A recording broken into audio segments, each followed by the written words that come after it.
उद्धवदास गुडियाले थोरै दिन मात्रै महाप्रभुको सेवा गरेका थिए, उहाँ पनि जागरी हुन सक्नुभएन।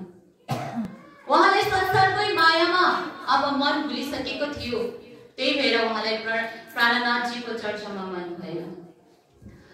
गंगाको किनारमा गंगा देवी सुन्दरी सन्यासीको भेष धारण गरेर प्राणनाथजीको दर्शन गरेर पनि फर्किनुहुन्छ। प्राणनाथजी बाहेक उहाँले अरू कसैले पनि देख्दैन। नहुला पत्रको माध्यमद्वारा आध्यात्मिक जाग्ने, कयामतको प्रकृतिकरणको घोषणा, इमाम मेहदीको सन्देश बादशाहको पास पुर्याउने प्रयासमा 2 महिना बित्छ।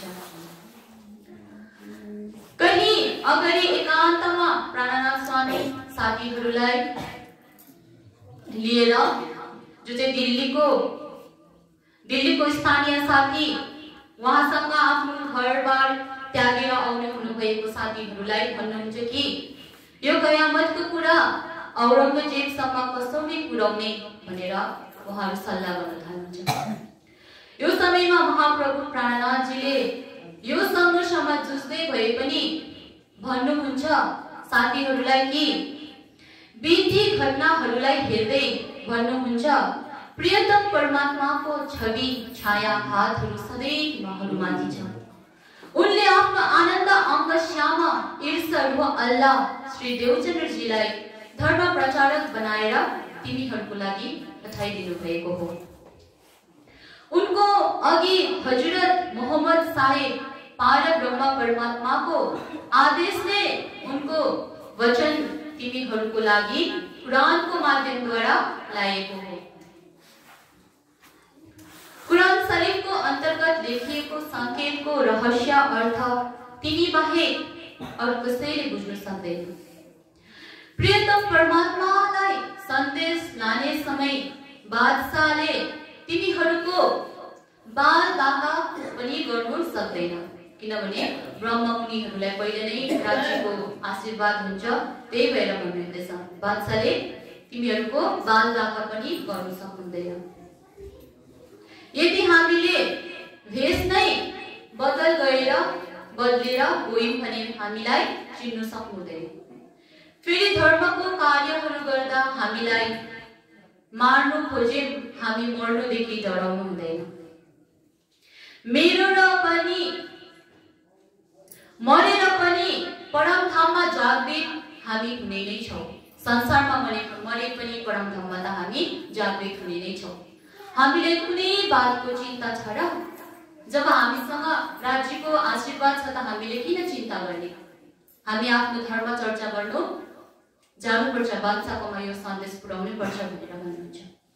हामीलाई सन्देश दिनु जाँदा खेरि चाहिँ अलिक सचेत भएर जानुपर्छ, किनभने तपाईलाई थाहै छ औरंगजेब कस्तो खालको मान्छे हो। उनी चाहिँ औरंगजेब पनि भन्दाखेरि चाहिँ सुन्दाखेरि चाहिँ हिन्दू धर्ममाथि अत्याचार गर्ने यो सब अब पुरा नराम्रो राजा हुनुहुँदो रहेछ। तर उहाँको पनि उद्देश्य चाहिँ के हुँदो रहेछ? राज्यलाई पाउने। जसकोमा पनि अरू कुनै प्रकारको विचारहरू छन् भने प्रकट गर्नु भनेर भन्नुहुन्छ। अब हुन्छ नि सल्लाहमा कसै अब म जान सक्दिन डर त्यस्तो खालको अब त्यही भन्नुहुँदैछ। मनबाट आँट लिएर जो चाहिँ म जान्छु, मलाई मर्नुदेखि पनि कुनै डरहरू छैन भन्ने सोच्नुहुन्छ, मसँग जान्छु भनेर प्राण लिनु भन्दै भन्नुहुन्छ। अब जसले चाहिँ अब धर्म अब औरंगजेबले त हिन्दूहरूलाई त्यत्रो मारिबस्छ हैन। अब त्यहाँनिर औरंगजेबकोमा अब सन्देश पुर्याउन जाँदाखेरि त अब के गर्छ, अब मार्नुसम्म तयार हुन्छ नि त। त्यही भएर चाहिँ अब जसले चाहिँ यो प्राण लिनु सक्छ, जसले चाहिँ आँट गर्नु सक्छ, त्यो मात्रै मसँग जानु भनेर भन्नुहुँदैछ, सल्लाह दिनुहुँदैछ। बादमा फेरि गएर मलाई यो सब बारे केही थाहा नै थिएन भनेर नभन्नु होला भनेर स्वामीजी भन्नुहुन्छ। जे विचार छ अहिले नै भन्नु भनेर प्राणनाथजीले भन्नुहुन्छ। यो सब त हामीले प्रियतम श्री राज्यको आज्ञा भएर नै त गर्दैछौ। अब राज्यको पहिल्यै त आज्ञा छ, किन डराउने भनेर भन्नुहुन्छ। हामी उहाँलाई निराश कहिले हुन दिने छैनौँ।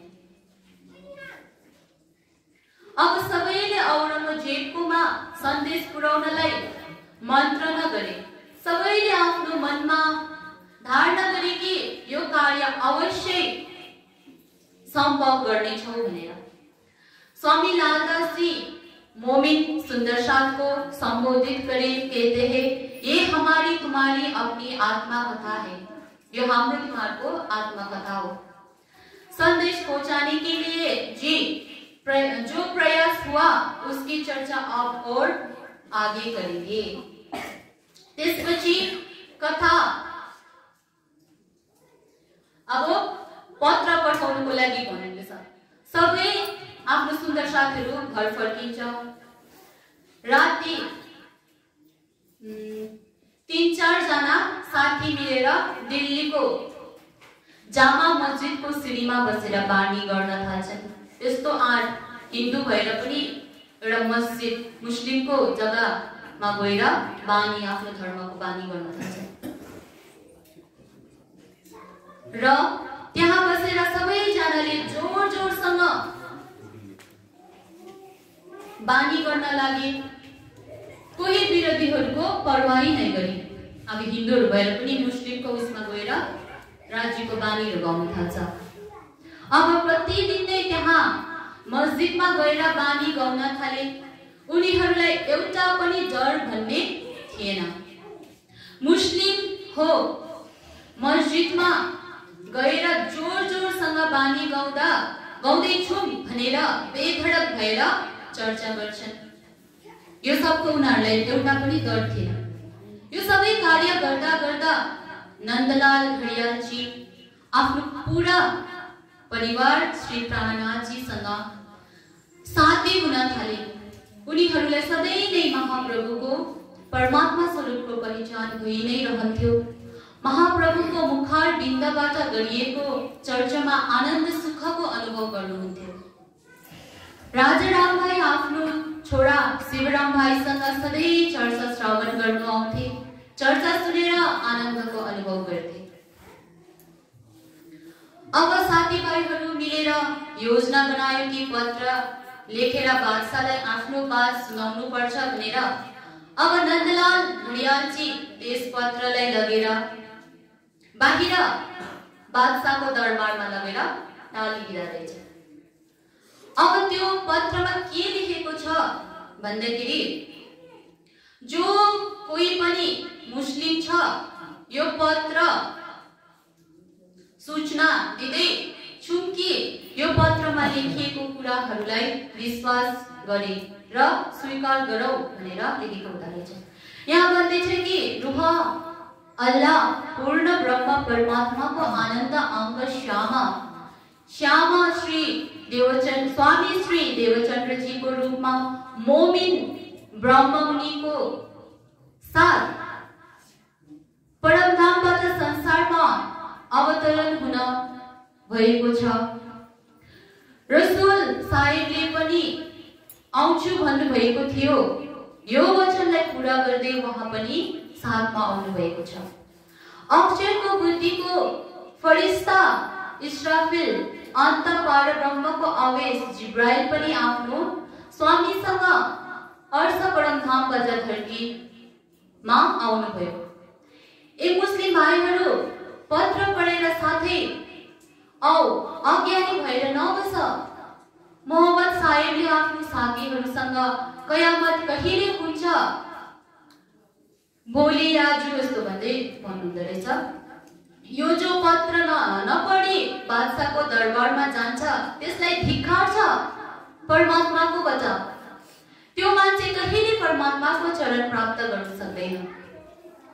यो पत्र लेखेर म आफूलाई नै बोझदेखि उतार्दैछु। अब जोलाई पनि अझै बुझ्नु इच्छा छ मलाई खोज भनेर भन्नुहुन्छ। यो सब कुराहरू लेखेको पत्र जो छ त्यो नन्दलाल घडियालजीलाई दिनुभयो अनि भन्नुभयो राति यो पत्र लगेर टालिदिनु भनेर। त्यो आज्ञालाई आफ्नो शिरमा राखेर घडियालजीले लगेर चिपकाइदिनुहुन्छ। बिहान हुँदा पत्रको समाचार फैलिन थाल्यो। जो पनि बाहिरबाट दरबारमा आउँछन् त्यो पत्र पढ्दै जान्छन्। तब दरबारमा हल्ला हुन थाल्यो त्यो कुराको, त्यो सूचनाको, र त्यो कुरा चाहिँ पुस्तमा बादशाहको कानसम्म पुग्छ। तब यो पत्रलाई ले भनेर भन्छन् अनि त्यो पत्र फाडिदिन्छन्। त्यो पत्रमा के लेखेको छ? तब उसलाई सबै यो कुराहरूको स्वयं जानकारी हुन्छ। औरङ्गजेबलाई पहिला नै थाहा छ उहाँले चाहिँ किन हिन्दूहरूमाथि अत्याचार गर्नुभएको रहेछ भन्दाखेरि चाहिँ अब ऊ मुस्लिम भएर उसलाई थाहा हुन्छ परमात्मा आउनुहुन्छ, परमेश्वरमा आत्माको उयो छ, तर मैले खोजी गर्नुपर्छ भनेर भनेको हुन्छ। तर राज्यमा फर्के आयो भने पनि हिन्दू मुस्लिमको घरमा चाहिँ आउँदिन, तैँले मलाई खोज्नु सक्नुपर्छ भनेर भनेको हुँदो रहेछ। त्यही भएर औरङ्गजेबले त्यो पढेर थाहा भइसक्यो अब यो चाहिँ राज्यकै हुकुम हो, राज्यकै वचनहरू हो भनेर। तरै पनि अब त्यहाँ तपाईँले त मुस्लिम भएर हिन्दूको कुरालाई हामी लाएर त केही भन्न सक्नुहुन्थेन। त्यही भएर त्यति बेला नै फाडिदिनु रहेछ। जनताहरूको प्रार्थना पत्र बादशाहका पुर्याउने काम शेख सुलेमानले गर्थे। यो देखेर बादशाह सुल्तानले शेख सुलेमानलाई भन्छ, यो पत्र यस्तो प्रकारले कहाँबाट आयो? मेरो जानकारी बेगर पक्कै पनि तिमीले मलाई यस पत्रको बारेमा पहिला नै सूचना दिएनौ। यो पत्र देखेर मलाई थाहा भयो यो पत्र पक्कै पनि तिम्रो विरुद्धमा आएको हो भनेर भन्नुहुन्छ। पहिला नै यो पत्र दिनुको लागि तिम्रो घर खोजिसकेको छ, तर तिम्रो घर भेटाएन। त्यही भएर यो पत्र तिमीहरूले चाहिँ मेरो दरबारमा चालिदियो भनेर भन्नुहुन्छ। मैले तिमीलाई यो कार्यको लागि नै त नौकरीमा राखेको, तर तिमीले यो याचिकाहरूको खबर मलाई दिने भन्ने काम पूर्ण गर्न सकेनौ। यस्तो कुरामा लाडपाड भई मलाई पटक्कै मन पर्दैन। तिमीले आफ्नो कर्तव्य पूरा गरेनौ भनेर बादशाहले भन्नुहुन्छ। तिमी यो सेवाको योग्य नै छैनौ, त्यसैकारण तिमीलाई यो नोकरीदेखि निकाल्दैछु भनेर भन्नुहुन्छ। तिम्रोमा बिल्कुल पनि अक्कल छैन भनेर बादशाहले भन्नुहुन्छ। बादशाहले अब शहरमा ढिन्डुरा फिर्दै घोषणा गरिदियो कि जो कोहीले पनि यो पत्र पढेको छ यसको बारेमा तिमीहरूलाई मलाई के भन्नु छ, म जुम्मा पढ्नु, जुन भन्छ यो मुस्लिमहरूको नमाज पढ्नुको लागि जान्छु। जब म घर महलबाट बाहिर निस्किन्छु तिमीहरूले त्यति बेला यो सूचना मलाई दिनु सक्छौ, तिमीहरूको मनमा के छ भनेर चाहिँ भन्नुहुन्छ।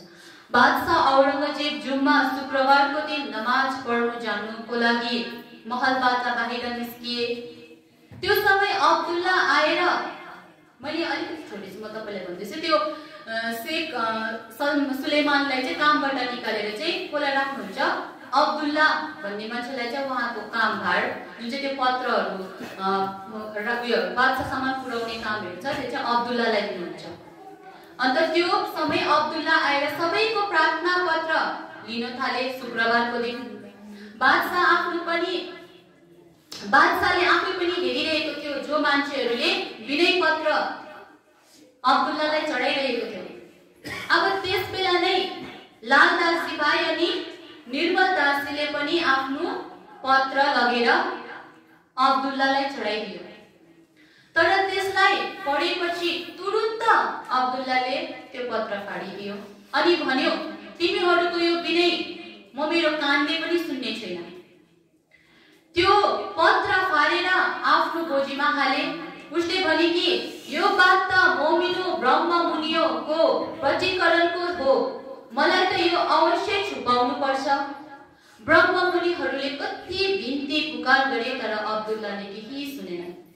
तब ब्रह्म मुनिहरूले भन्नुभयो कि हेर, हाम्रो लागि बादशाह देखि खडा छ, हामी नै यो पत्र टाल्नेहरू हो। हाम्रो कारणले नै बादशाह शेख सलमानलाई त्यहाँ आफ्नो कामदेखि पनि निकालेको, उसँग रिसाएको हो भनेर भन्नुहुन्छ। पत्रलाई फाड्ने जस्तो काम तिमी किन गर्छौ? के तिमीलाई भगवानदेखि डर लाग्दैन? यस्तो मान्छेहरूको लागि नै त कुरानमा लेखेको छ कि यस्तो मान्छेहरूको आँखामा ताला परेको छ। आँखामा ताला लागेपछि सत्य कुराहरूलाई सम्झिने बुद्धि कसरी प्राप्त हुन सक्छ? 1-2 किलोमिटर टाढो अब्दुल्ला अब घोडामा चढेर जाँदा रहेछ।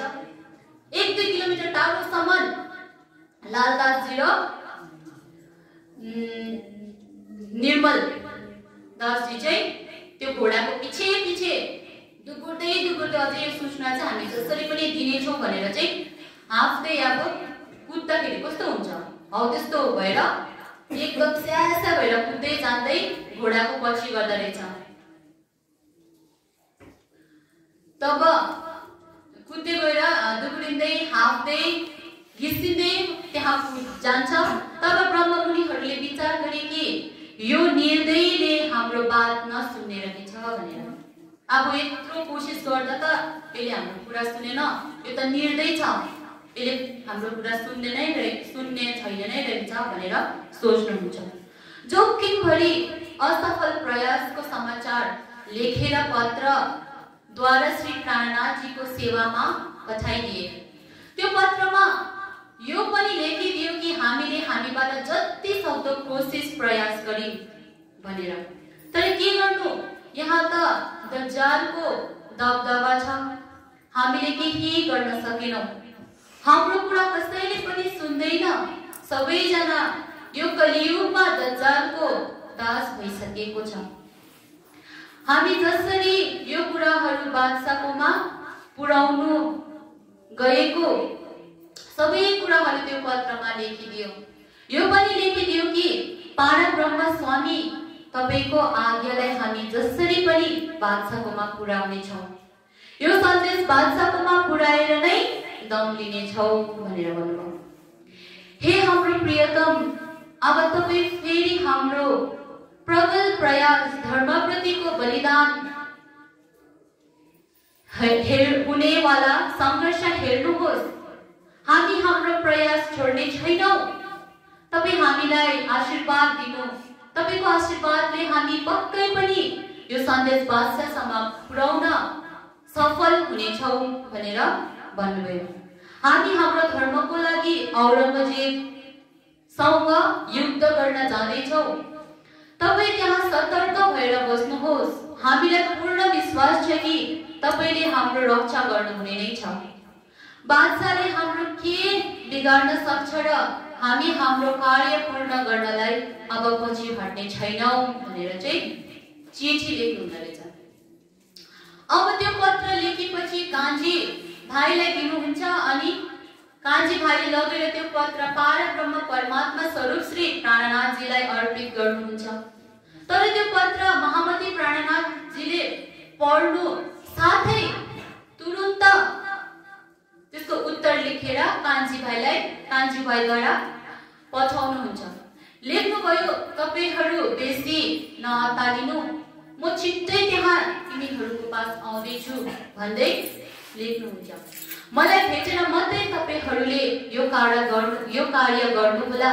फेरि सबैले सल्लाहको लागि भेला हुनु। फेरि अब भोलि फेरि त्यहाँनिर म प्राणनाथ स्वामी आफै जानुपर्छ भनेर फेरि सल्लाह गर्न थाल्नुभएछ। त्यो श्रीजीले पठाउनु भएको चिठी पत्र ब्रह्ममुनिहरूसँग बसेर पढ्नुहुन्छ अनि सबैजना बसेर महाप्रभु प्राणनाथजीलाई पर्खिनुहुन्छ। त्यो सब कार्य दज्जालको विरोधीको लागि सल्लाह लिनु स्वामीको आदेशको जरुरी थियो। अब प्राणनाथजी सुन्दर साथहरूसँग भेट्नको लागि भोलिपल्ट दिल्ली शहर चाँदनी चौकमा एउटा हवेली हुँदो रहेछ, त्यहाँ जानुहुन्छ। त्यहाँ नै त्यो साहसपूर्ण कार्यको योजना बनाउन थाल्नुहुन्छ। त्यहाँ लालबाई बस्नुहुन्थ्यो। पहिला नै श्रीजीसँग भेट गर्नुहुन्छ।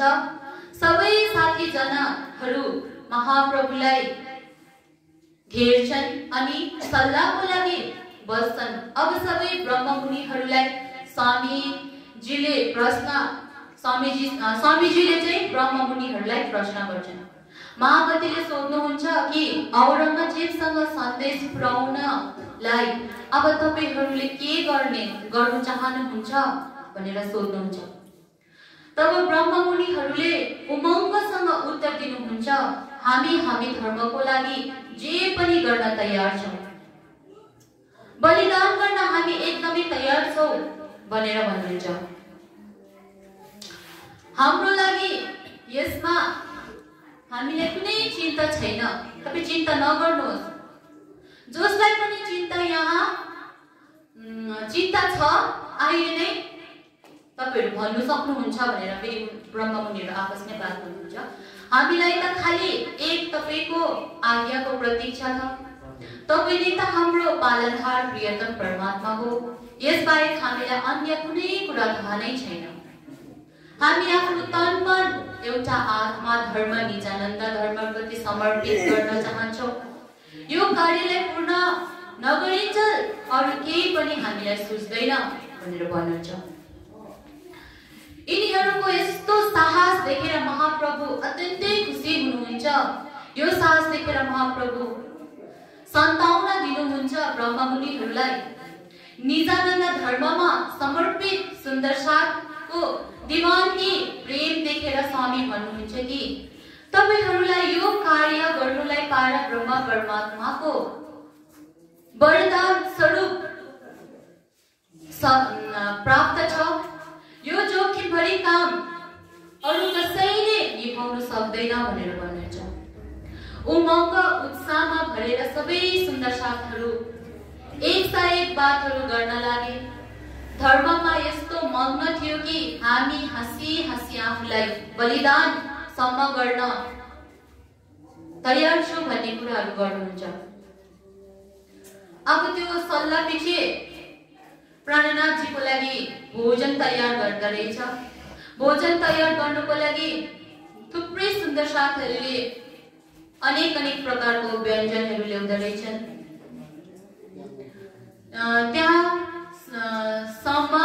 त्यहाँसम्म श्यामलाल तथा रामराई आएर स्वामीजीको चरणमा प्रणाम गर्नुहुँदो रहेछ।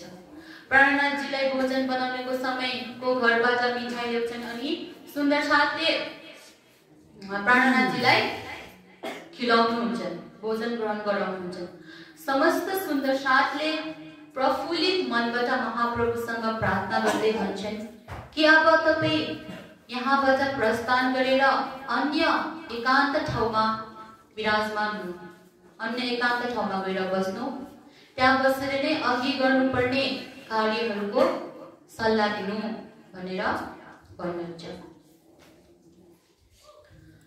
स्वामी लालदास भन्नुहुन्छ कि आखिरसम्मको कार्य सल्लाह यही हो। परमात्माको आज्ञा अनि कृपाले अब अगाडि के जे हुन्छ त्यसलाई पूर्ण गर्नुहोस् भनेर यहाँ भन्नुहुँदो रहेछ। मेरो प्रसङ्ग आजको प्रसङ्ग यही नै म विश्राम गर्दछु। भोलिको प्रसङ्गमा तपाईहरु औरङ्गजेबसँग भेट भएको कथा सुन्नुहुन्छ।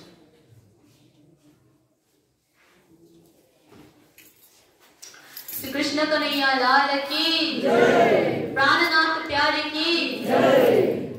अब आउनुहोस् चौपाइबाट महामती कहे ए मोमिनो, महामती कहे मोमिनो, सुनियो ए पिता का, सुनियो ए पिता का, अब आगे तुमको कहो, अब आगे तुमको कहो, जो हुआ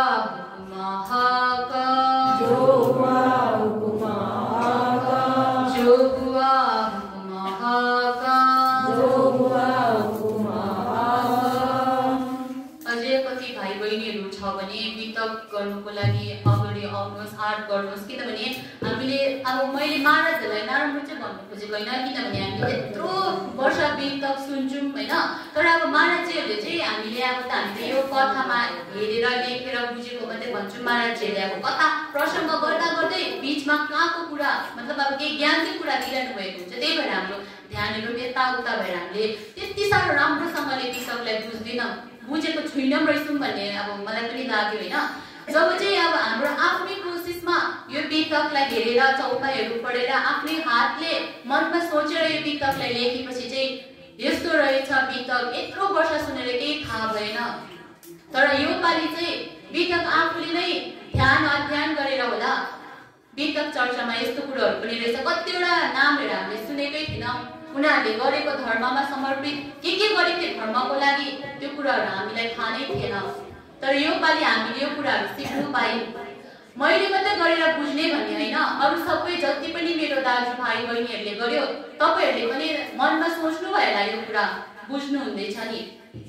यो पालिको बितक चाहिँ अब चाहिँ कति 17 दिन भइसक्यो। 17 दिनसम्ममा त हामीले यत्रो यो औरङ्गजेब यस्तोहरूको कुराहरूमा साह्रो इन्ट्रेस्ट पनि हुन्थेन, बितक सुन्थ्यो तर के भन्नुहुँदैछ त्यस्तो ध्यानपूर्वक हामीले सुनेको पनि थिएनौँ, बुझेको पनि थिएनौँ। तर यो पालि चाहिँ हामी आफै सुनेर होला बुझेर होला अलिकति उयो चाहिँ लाग्यो मलाई, बितक बुझेको जस्तो लाग्यो यो पालि चाहिँ मलाई। तपाईँहरूलाई चाहिँ कस्तो लाग्यो तपाईँहरूले पनि भन्नु सक्नुहुन्छ। त्यति भन्दै आजको प्रसङ्ग यहाँ नै विश्राम गर्दै आफ्नो